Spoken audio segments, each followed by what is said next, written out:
Welcome back to part 2 of the Headspace podcast, episode 132, reviewing the new Big K.R.I.T album, K.R.I.T is Here. I am Chris Chrome. I am doing this by myself. As you can see, there is not having HSR or Holden Stefan Roy around. I'm not going to spend too much time on what we do here. I did that in part 1, but just for those of you who are clicking only this part, because maybe you would like to see the certain songs that are here, yes, in the description, you can cut to what timestamps to see the song you want to listen to or whatnot. But briefly, I'm not really a hip-hop expert. I am somebody who loves hip-hop music, who is aspiring to be an artist, who is aspiring to make music as well. And we generally, Holden is here, but I am going to continue the adventure of the new Big K.R.I.T album and go by track and explain exactly how I feel and what I like about the song, what it does, and what I think it is. And yeah, like I said, if you want to know more about what we do here, you can click right up here for the new for the first part, or somewhere on the screen wherever Holden decides to put it. But with that, I'm just going to move back into where we're going. We still have about 9 songs left, and there's still somewhat a lot to talk about. So, moving on, we've already gone up to track 10. The last song was Believe, just to kind of get back into the mode. It was a really great track. It really kind of has this premise of Big K.R.I.T is explaining how he feels that people are really good at believing in things instead of really making a change and getting things done. He is trying to express that, he's kind of gone through certain things in his life that kind of document how he believes like that, and what he's really, what he's really trying to get at is like this type of change and really inspire people to be the change that they want to see. I did leave that song with a 4.7 on 5, so at least you know what kind of vibe I'm moving in onto the next track with. And this one is called Prove It, featuring Mr. J. Cole. You believe in me, prove it. If the time comes and the time will come. So this was actually a really cool track, coming off of the last song, Believe. I kind of feel like these two go together. So the first track, Believe, the previous track, Believe, is, I was going to say J. Cole. Big K.R.I.T is, expressing how he feels people kind of act, people kind of do things, and there's a sense of belief that he wants. And now on this track with Prove It, I feel like he's kind of like questioning everybody, as in like, if you guys really do believe in me, I need y'all to prove it. And he takes this standpoint of like, on the chorus, he takes this standpoint of like, you can prove your loyalty to me by letting the chopper go, the gun go, if ever it needed to come to it. But I don't think that he's really expressing this, like, advocating for violence. I think he's just making the extreme point of like, prove to me that you're really down with what I do. You're really down with Big K.R.I.T, and you're really trying to show like that you follow, that you're a fan, I really like it. I really, really like the beat. I really, really like where it's taken me. It's got me in this new vibe, and it's got me feeling super like determined and like really ready to go, and got that crazy energy through it. It was great. And it's not like it's a banger. It's not like it's like this crazy type banger, but it does have this type of like serious tonality to it, this serious energy that I do enjoy. So I like when he goes, when Big K.R.I.T goes, believe in me, read for me, grieve for me, I'm gone, carry on your own, and if I'm gone, carry on your own, the way you're way stronger than you think. Right off, that was like the first thing that really stood out to me, because he's being consistent in terms of giving that positivity back to people, and reinstilling that faith in people. And I like how he truly believes that people are great, that people are super, like they're strong, and that they can take on the challenges. It really shows a nice, caring side of I'm gonna say hip hop. I never thought that Big K.R.I.T was like this thugged out, angry type of person. I've always thought of him to be, at least from what I understand, very conscious, very very just kind of aware of what's happening. I like how he's enforcing this kind of like steady right path. I do like that type of inspiration that he's giving. But I like how he's kind of twisting it around when he goes, "Ain't no safety if it ain't safe. Headshot or the base, cut the head off this snake." Like, I like how he's saying you can't fuck with snakes. You can't fuck with people who are shady. You need to fuck with loyal people, and you need to make sure that you can catch that quickly. So there's some wisdom there, which is really dope. I mean, wisdom, I say that with so much excitement, but it's true though. Like, it's the honest, genuine truth that he's bringing to the table that I think is really standing out for him right now. And I like that. I really do like that from Big K.R.I.T, especially the way he's flowing it on this track is amazing.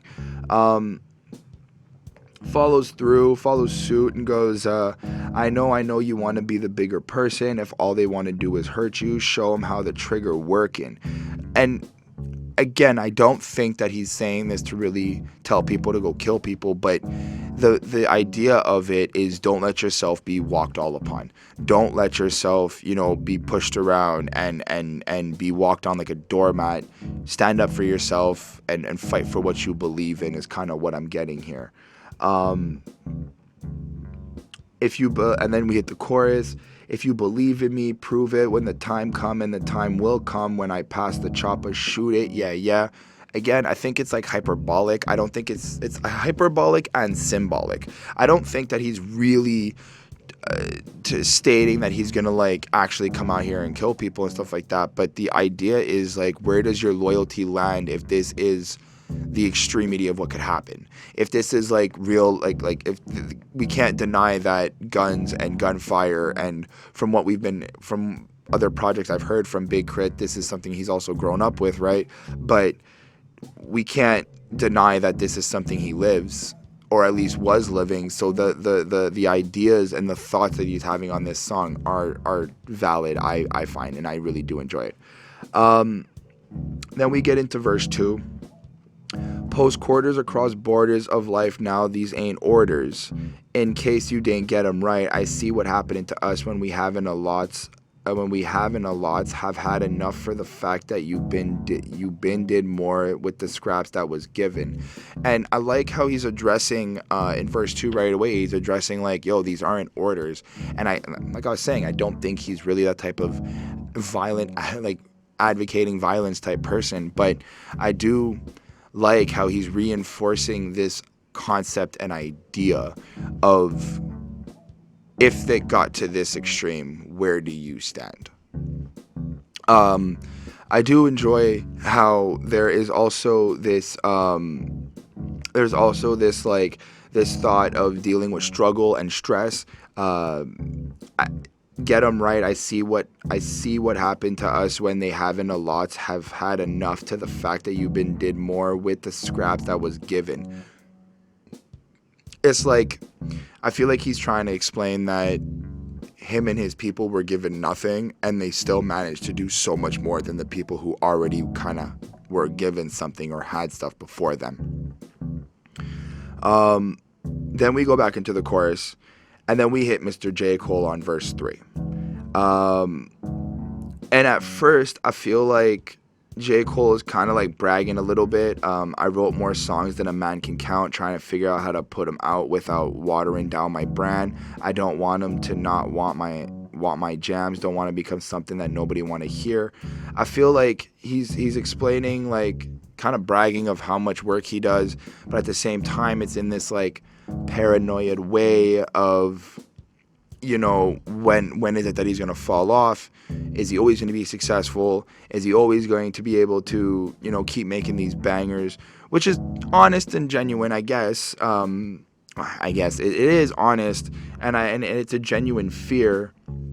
But what I do really, really like about J. Cole's verse is that he self-corrects and realizes that it's a fear. So he goes, but I recognize this is a bitch-ass fear. Why the fuck do I care if I ain't got your ear? Then I ain't revered. If I ain't revered, then why am I here? What if these songs you refuse to share, all due to the fact that you're insecure, could help somebody out there, like you see the world more clear, let me switch gear.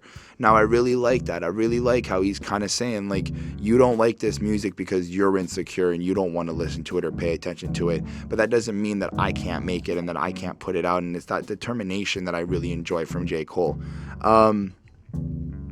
Now, the part that he says, let me switch gear, he does openly admit that he switches the verse to dedicate, like, the rest of the verse, or at least the rest of the feature he has on this song, to a specific fan of his. Somebody who used to work, I guess, for, like, a like, event journalism,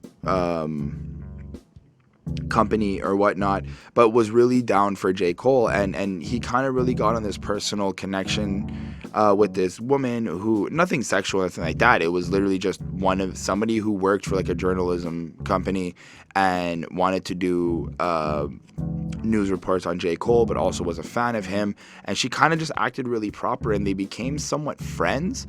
And I like how he's addressing that. Today I saw your post something terrible news. Today I saw your post some terrible news as I scroll. So this one is for you. Want you to pull through. I better see you on the road. Like, I like how he's kind of taking the time to dedicate his belief in this woman to get better, as well as proving it to her that he still knows about her and he still cares, which was something really dope, and it really fits the song, and I really do enjoy it. And I honestly, at first I was like, wow, you really took a verse to really shout out a woman. Not that it was a woman, it's nothing to do with that, just you took the time to shout somebody out. But when I really sat down and really thought about it, I was like, it's cool how he's not just shouting her out, but he's also solidifying his belief in her, which is proving the same way that I think J. Cole and Big K.R.I.T want their fans to prove it to them that they believe in them. Hence the name of the song. This was great. This was really, really great. I really did enjoy having J. Cole and Big K.R.I.T on the song, and the way that they kind of flow together, and the way that it didn't sound like they weren't supposed to be there. Like, sometimes, you get like an artist on a track, or at least for me, like, there's a couple artists on the track and I'm like, one rapper doesn't seem like he should be there. Both of these guys sound like they should be on this song, and they really fit well with the beat, and that's something I did enjoy. And I just want to be clear. We are 11 songs in, and, well, I did part 1 earlier, right? So we're 11 songs into this project, and the beats have just been absolutely stellar. Some of the songs, as much as I may not be like, oh, these are my best ones, or this is a hit, for me at least personally, a lot of these songs have been absolutely, like, just production has been absolutely stellar. I really enjoy it. Needless to say, that pretty much wraps up this song. I did leave this song with a 4.5 on 5. Moving on, I really like how there's this consistent idea of family matters on this project. Yeah, straightforward with the fashion. On the real, you ain't think I make it. So I've practically spent, half this review saying, again, part 1 has already been recorded. Half this review saying that, everything is so perfect, almost perfect, and like it's great, and I don't even take that back. But then we got to this song, and I don't know. So the title Family Matters, really struck me as like, oh, this is going to be a song that like really going to hit. And just the consistency of like the inspiration that Big K.R.I.T like wants to give, and just the way that he's really about like teams, and he's really like supportive, and he's got your back. It's really dope. But this song, I mean, I don't think I understood it. I don't think that I got the whole connection of being like the family matters, like I'm doing it for them. It's a slower paced track. The flow is kind of starting off a little bit off cue, but it fits really nicely with the beat. The chorus really kind of defines like we're working as a team, and kind of goes like, If I come up, you come up. If I ball out, we ball out. If I'm popping, you popping. I got it, you got it. The only thing I'm talking about is if I roll up, you roll up. Like, it's this whole squad aspect, right? Good. So far, so good. Everything's cool. But let's start with verse 1. Straightforward with the fashion, on the real, you ain't think I make it happen. It happens until they see the number on the dash and the wood grain everywhere like a casket. So, to me, this kind of sounds like, your basic hater song, people talking shit, whatever, but now this is family. So I feel like he's expressing that family was talking shit and people in his family didn't believe in him. Also kind of get this expression of like the grind is real, the struggle is real. You really got to kind of work at it. But then he follows up with like count it up with my kinfolk, patriotian, my vision in the limo. That's a long way from giving people demos. That's a long way from keeping up. Nah, I ain't sentimental. Family matters more to me than the Winslow. Dark night, no joke. I'm just hanging out the window. Okay. Again, it could be above and over and above my head. Many things kind of go above and over my head. It happens. But this just kind of sounds like the only real line that he said was like, I ain't sentimental. Family matters more to me than the Winslow. But everything else just doesn't, I don't really see how it connects with the song. Maybe I just don't understand the lingo or something, but that's just kind of how I'm feeling towards this. But I do like the energy. I do like the energy of the song. He does carry this like inspirational energy to help lift you up and kind of give you this feel of like, he actually cares. So that was super cool. That was something I did enjoy. The chorus, like I said, if I come up, you come up. If I ball out, we ball out. If I'm popping, you popping. I got it, you got it. The only thing I'm talking about is if I roll up, you roll up. If I show up, you show up. I spend it, you spend it. I'm winning, we winning. The only thing that matters now is family. That's the only time in the whole song that I really thought it felt like that's okay. So we're actually talking about the family aspect. We're actually discussing like this is what we're doing. Verse 2, something I liked, but again, doesn't really sound like it has anything to do with family. Power forward with the slash and boom. When the ball's in your court, all the planet is a basket. Swish goes the net when I splash it. Open lane, and they thought I should have passed it. So I like how he's staying like true to himself and being like, I worked it on my own. I did it by myself. I'm independent, which is great. Where's the family aspect? I don't know. I don't know. It just seemed weird. And again, I am gonna stay by. Maybe I don't understand. If one of you guys listening to this right now or watching this, please in the comments let me know what exactly I may have missed, or what. Because personally, I don't quite get how this title and how this song kind of relates. I get it that he's doing it for his squad, which I do get that, but I don't know. It wasn't really a song that kind of just made sense to me a little bit. It just felt like it was like a B-side track that he kind of just put, honest to God. It's good though. The production is still well. The energy on the track, the bars, the flow. Big K.R.I.T knows what he's doing when it comes to music. I gave it a 4 out of 5. Oh, look. Now we got another interlude. Blue Flame. Bootylicious, that's right, bootylicious. She's a ballerina when she coming to twerk to.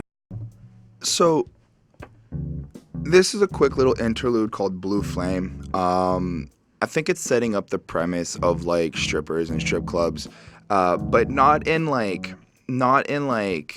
we love strippers, we love strip clubs type song. I think it's kind of addressing the strippers themselves in terms of being hardworking women and having to do certain things to get by.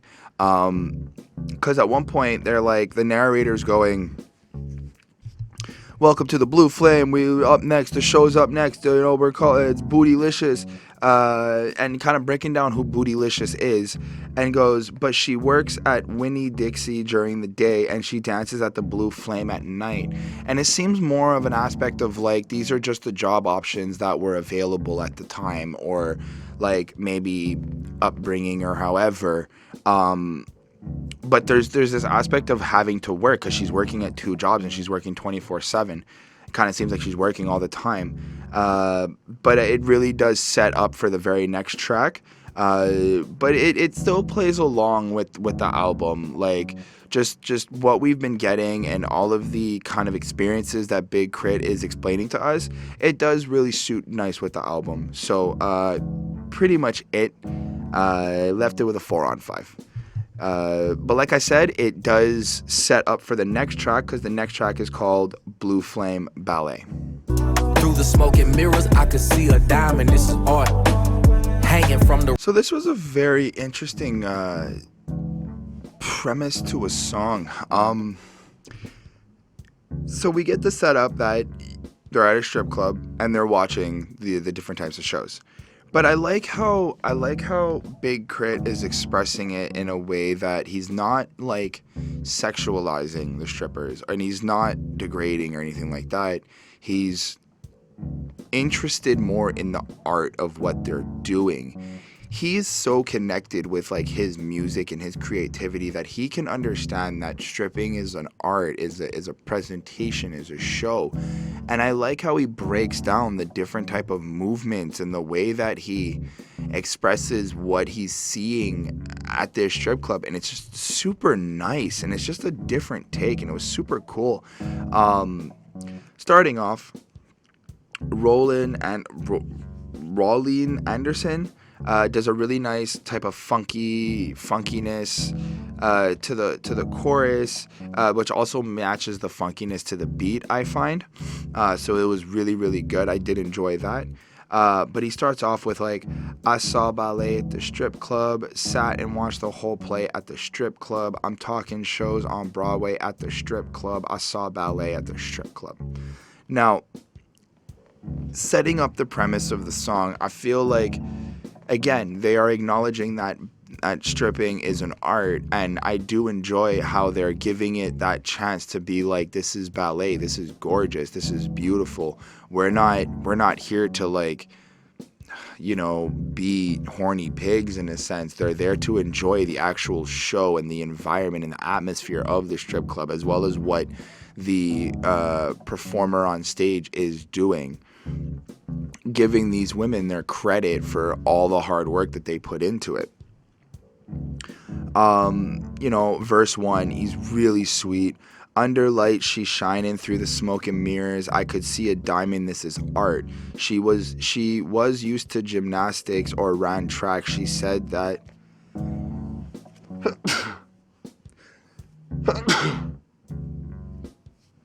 Okay, I'll restart that. So as per verse 1, I really like how sweet and honest he was.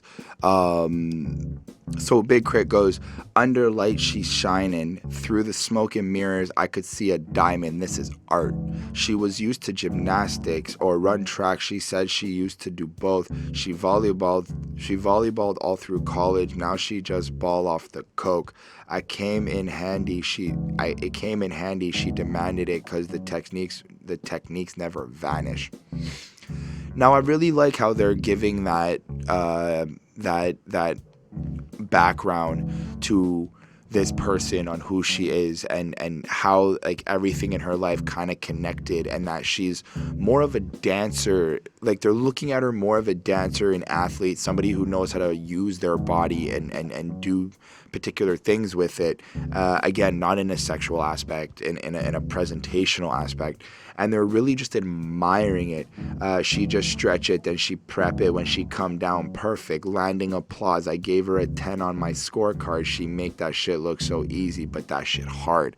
Like, just genuine appreciation for the work and everything that these women do to be in shape and to give off these amazing shows.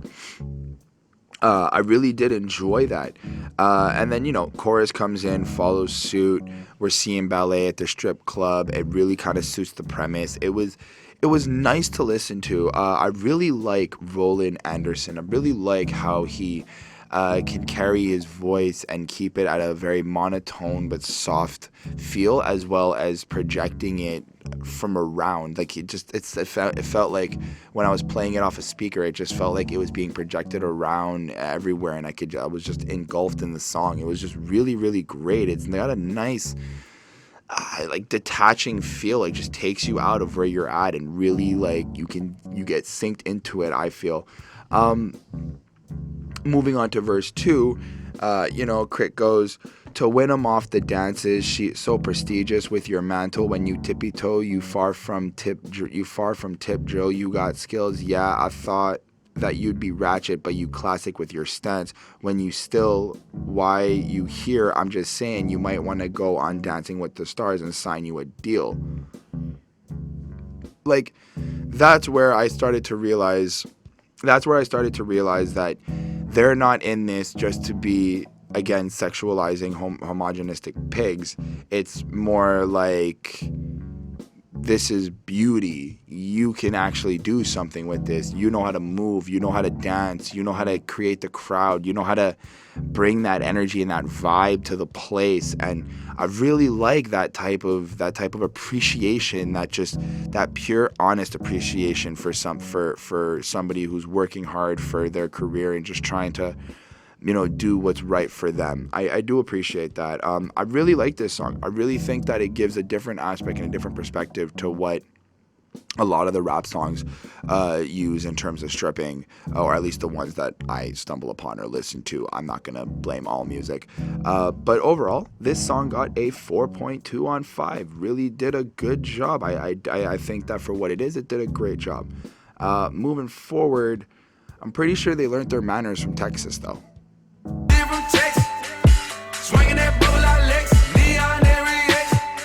Well, this was actually a really dope track. I really enjoyed the paying homage to Houston, Texas, and just wanting to like give them that acknowledgement for what they did for the South. Big K.R.I.T really takes the time to explain, like, this is where, I got inspired. These are the people that I inspired by, and he gives a nice little shout out to UGK Underground Kings. Also gives a shout out to DJ Screw, locals from Houston, Texas, and I really, really like it. I really like that he's paying that homage and really paying respect to who influenced him. The chorus comes in, I just want to come down one day, verse 1 comes in and he goes, I just want to come down one day, on one day candy painted was surrounded, one day clown, one day show the grill. Candy painted cars bring colors. So I like how he's already he's kind of going into a lot of the attributes that they brought to the table. The candy painted cars, the flashy cars. I know that's like a southern thing. The grills in your mouth, that relation to that, as well as the grills on a car being lit up, and he's making that connection. That was something that was really cool. I like how he makes another line where he goes, now that I'm pulling up clean, I doubled the figure, like double the cup of the lean. Now, please don't quote me on this, but I have watched interviews with T.I., with Big K.R.I.T, with a couple of other southern located rappers who claim that sipping lean kind of started from there and not what it is now. They've been doing it for years. So I like how he's really claiming that in this song, and he's really yo, we've been out here sipping lean, fuck y'all new kids who are doing it, this is a normal thing for us. And he just kind of keeps that same cadence throughout the entire track, really just paying homage to Houston, Texas, and really explaining this is what we learned, this is what we were able to do, this is what was taught to us. So that was something that was really, really cool that I really enjoyed. then we get on to the chorus again, and he's paying respect to UGK, he's paying respect to DJ Screw. He's really just having a good old time with this and really just having fun. For verse 2, like when he goes, popping up twice, trunk shaking like a fistful of dice, wrist game like a cooler of ice, chandelier like who needs some light, UFOs like who need a ride. I like that. I like how he said pop up twice, trunk shaking like a fistful of dice. That was cool. I could I see like the energy of shaking dice and really trying to get that main score, as well as relating it to the energy of just like shaking the car. That was dope. Wrist game like a cooler of ice, chandelier like who needs some light. I just enjoyed that. I enjoyed how he's like using these word plays and kind of like being a little bit cocky with it. And then UFOs like who need a ride. It's funny how we call cars like spaceships, UFOs, boats, and things that they're not, just to equivalent to their like status, like how rich they are. So I thought that was cool. Overall, it's just a really big song. Not a big song, but it's just a really nice song about paying respect to Houston, Texas, really. And that's where he was influenced for a lot of the Southern styles that he's been using, is from what I understand. 4.2 on 5. Now the next track is called Outer Space. Spaceship only for my leisure. I'll come back next year. I'm tired of So this song really has this dope beat to it, and like it really fits with the outer space theme of the title. Now the premise of this track is I feel like Big K.R.I.T is explaining that we as like the society, or like the human race, are supposed to be technically more advanced than we already are right now. So and I'll get to that in a minute, because there's some like, for example, actually part in the second verse, I'm supposed to go to my job and try to even my odds, then go sit in my car in all this traffic like I don't even live all that far. We used to talk about Mars, we barely look at the stars, what happened to flying cars? And I like how he's questioning that. That is apart from verse 2, and I'm starting there because that's kind of where I think the song really gets that whole premise from, is that there's a lot of things that and again, this is only my opinion, right? There's a lot of things that I feel are we were supposed to be having, but we've decided to focus on other things that may not be as beneficial. And I feel like that's what Big K.R.I.T is trying to explain to us right now. But let's start from the beginning, and we'll run through it, right? So the first verse kind of goes off, and he's like, sometimes I ride around like I never live here, I never been here, might up and leave here, might call my people like peace, I'll see ya, I build a spaceship only for my leisure, I'll come back next year, I'm tired of all collectors, fake friends, and flexing bozos, the message under my comments, all that nonsense. I like how he's expressing that. He feels this sort of detachment, he feels disassociated from the environment around him, the atmosphere around him, and it's really starting to get to him, which, you know what, I could understand that. I can understand that he at where he is right now, he may feel sort of out of place. Phone me home now, I'm in my zone now, got a space modulator, leave me alone now, all the stars and the planets, and I'm worried about a cop that might shoot down the drop because I took off in the lot, high beams. Now I like how he's expressing, like, he continues with the space theme, but I like how he's expressing the fact that there's so much shit that we don't actually know about the world or the universe or what's actually out there, and we're too busy worrying about cops. We're too busy worrying about getting killed. Now, maybe not, I'm not speaking for myself, like I'm worried, but in his case, with what's been happening in the media and all of these things that's happening in the last years and all this stuff, like it really kind of wakes you up and be like, dude, there is way more shit to worry about than there is, or at least way more shit to explore than to be caught up in a lot of this petty bullshit, fucking stupid nonsense. But that's just my own opinion. I like how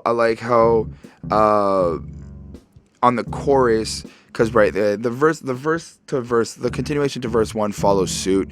You get a little bit more variations of like him supposed to be going further and like doing way better. But on the chorus, it goes, I'm supposed to go farther, go higher, do more than the bullshit that you told me to. I'm supposed to discover life wonders without wondering all the time. All that bullshit that you put me through, I'm gonna go to outer space one time. And I like that he's really defining his own path. He's really doing his own thing and really just making himself happy and wanting to achieve and see different things. I really do enjoy that. Then we have the line of, after questioning that you're supposed to be doing better and really succeeding and really living the best life, it goes, I'm supposed to go to my job and try to even my odds, then go sit in a car in all this traffic like I don't even live all that far. We used to talk about Mars. We barely look at the stars. What happened to flying cars? It's like the realization that there's so much in this world that we need to do. There's so much in this world that we could experience and see, and maybe even in the universe experience and see. And we're busy going to our 9-to-5 jobs, and we're not really taking the advantage that the world could give us. Is kind of what I'm feeling, and is kind of what I'm getting from this. Then continuation in verse 2. He goes, steady of playing cops and robbers, probably should have astronauted, might have seen another planet, but we shoot in pocket rockets. I'm just saying, what's the plan? We done spent too many days, too many years, traffic jam. And I like that because he's really kind of relating, like, there's always they're too busy, cops chasing robbers and this chasing that, and too many criminal activity going on as well, that we're not really... too much criminal activity going on and kind of acting out improper, that we're not taking the time to look at what's beyond the universe, the world, and all the other wonders that it has. We're too busy shooting pocket rockets. I assume that's like because a pocket rocket is like a pocket bike, from what I understand. I assume he's relating it to being a gun, and like people are too busy killing each other to really see the beauty in life and the different wonders. And I feel like he's saying, like, yo, what's the plan? We done spent too many years in a traffic jam. It's like, yeah, we've wasted all this time. There's so much that has been wasted, and there's so much that hasn't gotten done, that, you know what, it feels like we may have taken a step back. And I really like that. I really like how Big K.R.I.T is really presenting that right now. The verse follows suit. Really dope, really fits with like the space theme, really gives you something to think about like where we are as a society a little bit, is kind of how I feel. And I gave the song a 4.2. Moving from that, the next song is High Beams. High beams, trying to stay between the two. I'll be completely honest. This isn't my favorite track on the album. It's a good song because of how it was produced. The way that K.R.I.T flows through the track is really nice. And please don't butcher me if I pronounce it wrong, but I think the featuring artist is WOLFE M.I.S.S.I.S.S.I.P.P.I. I could be wrong, definitely am wrong, and I greatly apologize. But the song itself just didn't really have anything for me. And it's weird because of the grade that I gave it, honestly, and I'll explain after, but let's just kind of jump into it. So the intro comes in. It's kind of setting up this context of trying to find the finer things.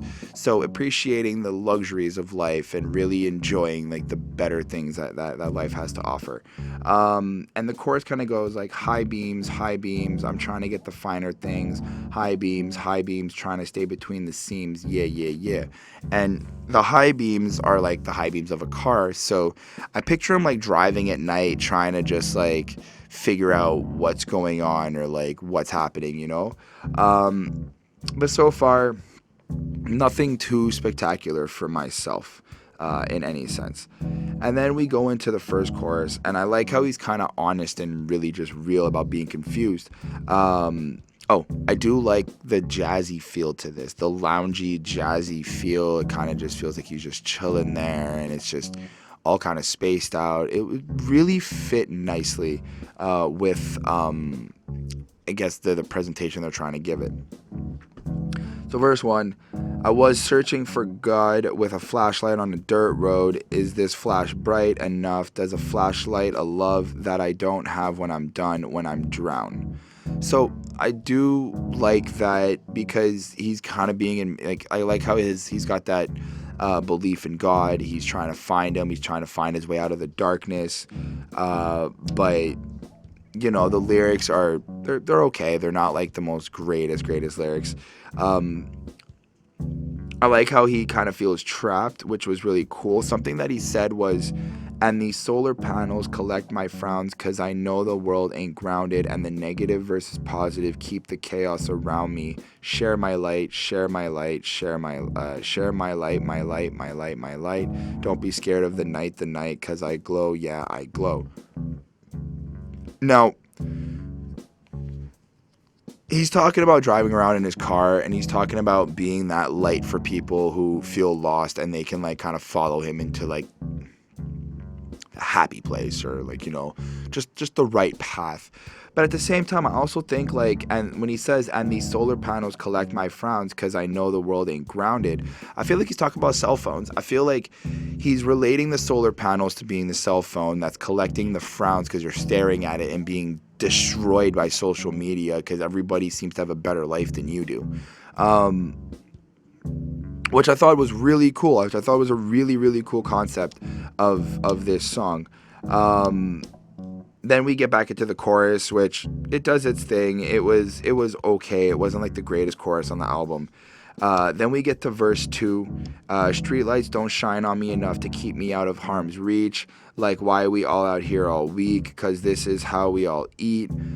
You feel the struggle. You get you can hear that there's like some sort of tension that may have happened.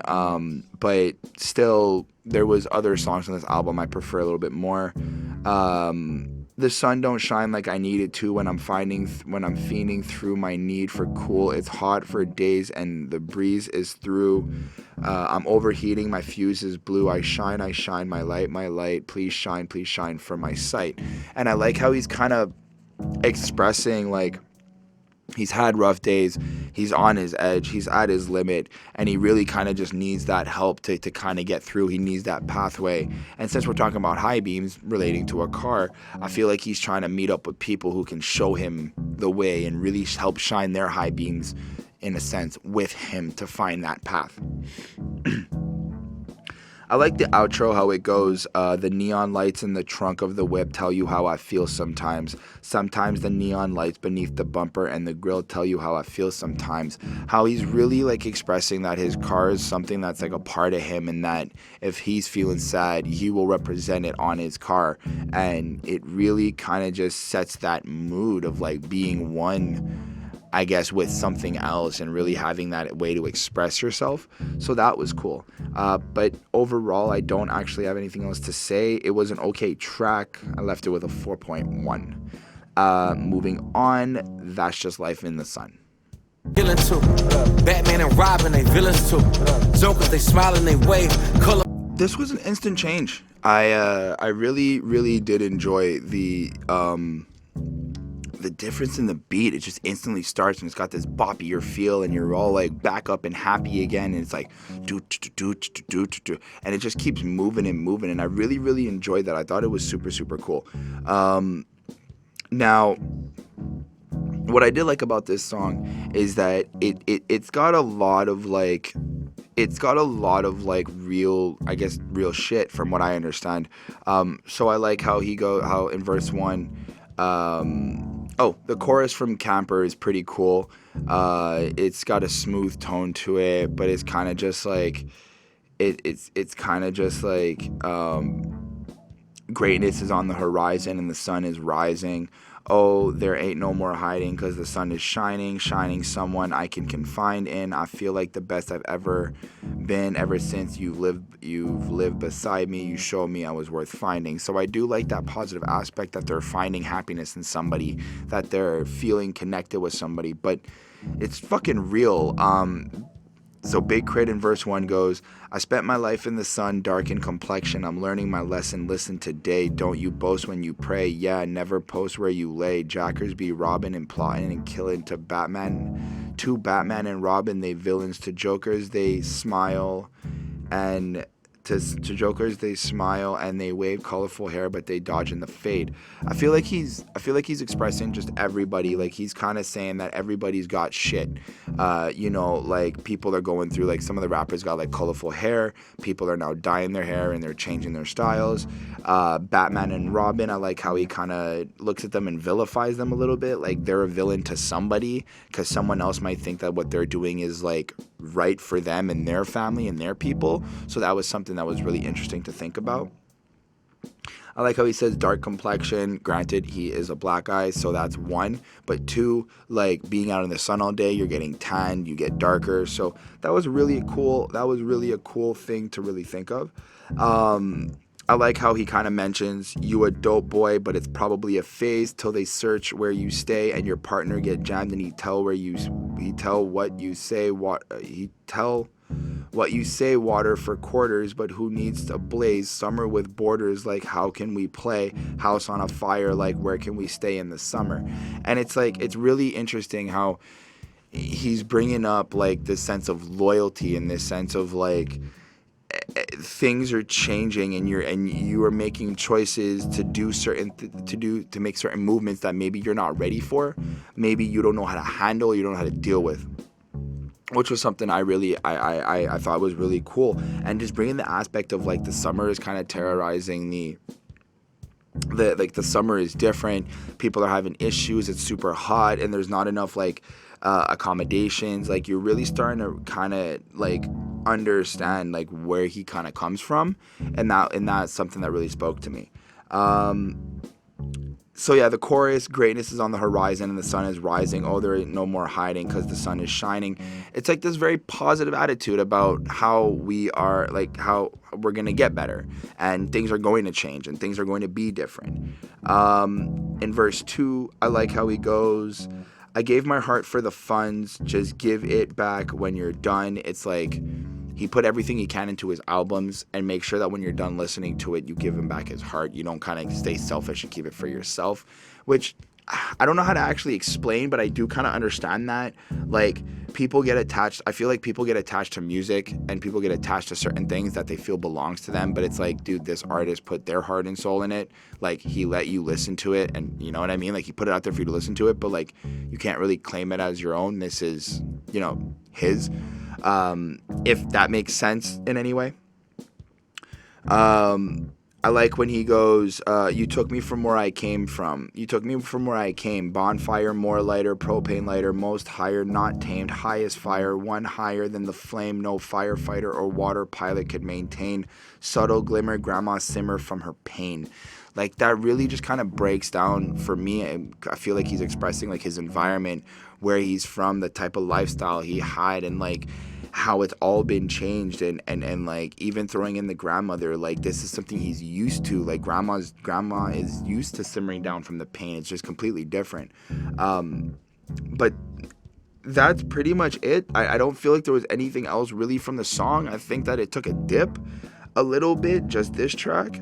But it was good. It was nice to see a little bit of insight, a little bit more insight into K.R.I.T's upbringing, I would say, or the past that he's kind of been through. So I do like the energy on this song. I do like the beat that was made. Again, I don't really hate any of the beats. There's some songs that I'm like, I might not really hit up again, but I do enjoy a lot of the beat production on this album. This song got a 4.2. And for the final song on the album from this 19-track project, we are left with Mississippi, M.I.S.S.I.S.S.I.P.P.I. To a king so I can shine. Light brights and bright lights and lit your little lights. This track pretty seemed straightforward, especially from the title for me. I feel like he's just kind of putting his city, Mississippi, on the map. M.I.S.S.I.S.S.I.P.P.I. I just like doing that. I apologize, guys. So right off the bat, I feel like KRIT is representing his city, you know, really kind of putting it on the map and being like, this is where he's from, not to let anybody get confused. The flow is super smooth, super smooth, really dope. But like just some of the shit he says, right? So luxury tax my flow, how I get it. You ain't even know he ain't made it. You ain't make it. Person, I be flexing. I've been repping. I've been doing what I need to do and two-step in Mississippi. Like it kind of feels like it's a little bit authentic to Mississippi and his culture and where he's from and like his upbringing, his environment. So that was something super cool. The rest of that was really what stood out to me in terms of verse 1. The rest of the verse does follow suit, really kind of talking about the same things, like just kind of like being there and whatnot. But a lot of the verses and more for verse 2. A lot of the things are from verse 2. Then we move on to the chorus, which pretty cool. It's a pretty cool chorus. It was just KRIT kind of explaining like, daddy worked on a train, mama always had brains, she a teacher now, you knowing how we get down, so stop with all them bullshit moves about where I come from. And it's really cool how he's just kind of like explaining to everybody like, y'all think you know where I'm from, but this is where I'm from. These are my parents. They're hardworking. They know what they got to do. They know how to like, you know, really stay focused, and that's what's really kind of vibing off right now is what I'm getting for this track, is that like they're really trying to stay focused and get it done. We move into verse 2, and I like how he goes, you ain't ever seen the stars and the moon glow, never heard your granny yell out, boy, stop slamming them doors. Hey, mid-Atlantic, Auntie May, think about him all the time, show the young boy how to be grown man from a grown man to king. Show the young boy how to be a grown man from a grown man to a king so I could shine. My apologies, guys. I completely butchered that. But the point still remains that he's really kind of bringing it back to his upbringing and how his Auntie May in Mid-Atlantic and I guess like around in Atlanta, you know, he really had that type of structure and really had that like that ability to grow and had people looking after him to help him grow into a man that he is today. So that was super dope. When you come up where I come up, you got to do what you got to do to achieve that there. It's kind of like expressing how where he's from in Mississippi, the belief that you can be something, that you can be a rapper, that you can make money, that you can do this isn't really there. And you really have to like truly believe in yourself that's what it is. I like how he goes, that 2 Chainz song was right. Most things ain't never ever happen overnight, but when you trying to fly a kite and you gotta take flight, make that flight, you trying to make shit right. You do what you need to do, you get it done, you're the only one that can make it happen. So you had to make it, and you had to run the marathon. So I really like how he's expressing like, dude, if you want to be that change, you got to make that change. You got to do what you got to do to get where you got to go. You got to believe in your dream, and you cannot give up. And I really do like that inspiration in regards to this song. Those are really a lot of the things that I quoted off of this track. It's about 5 minutes long. The reason why it is 5 minutes is because Carlos Miller and Chico Bean come back on the outro, kind of tying up the whole project all together. I really did enjoy this song, though, a lot. I think it was a really great way to end the album overall. It really just kind of shows that he's really spitting for his city, and he's really trying to get Mississippi on the map, and he really is proud to be from there. And I do enjoy that. I do enjoy his love of his city, state, however you want to consider it, where he's from. The skit itself is Jason. I don't want to mess up his name. I greatly apologize. Is Carlos Miller and Chico Bean kind of praising the album and being out like completely flabbergasted of how great it is. And it's super funny because even if you think it's not like the greatest album, or even if you think it is the greatest album, I like their comedy sketch really piecing it together and keeping it consistent with when they started the album at the beginning. I do enjoy how they keep it comedic, and then they come to realize that now that it's over, they have to wait again for another Big K.R.I.T album. But it ends on a very peaceful note. It ends on this, like, you've gotten some really real shit from Big K.R.I.T. Overall, the song got a 4.8. It's one of the better songs on the album. I really think that, you know, the way he presents it, he's got this kind of slam poetry in the second verse. He's really keeping it true to like his origins and his upbringing. I do enjoy how there is this. I do enjoy how he's kind of like, you know, just talking and has this loungy, jazzy feel to the whole song. The beat changes, his flow changes, the control on it, like everything was just really, really stellar. And I like how we wrapped it up with that song. So definitely good job on ya. 4.8 on 5. And that kind of wraps it up for this whole project. Damn, it's been a trip. Overall, the album got a 4.25 on 5 from me. I really enjoyed it. Like, it was a different experience. A lot of what I do like the most was the beats. They're just the way they're made, and the drums and the sounds and just the different vibes that was just coming off of it was super, super, super, super dope. Big K.R.I.T, he can rap. There's nothing he can't do. I'm going to state that. Like, he's proven to be able to make beats. He's proven to be able to rap, and the way he carries his flow and he changes the way that he just jumps from the beat to the beat and goes off timing and goes back on is absolutely stellar. I completely respect him on his flows and the words that he uses and how he flips it up. I think there's a few songs, maybe like 2 songs I'll take off this album, because 19 tracks is pretty long.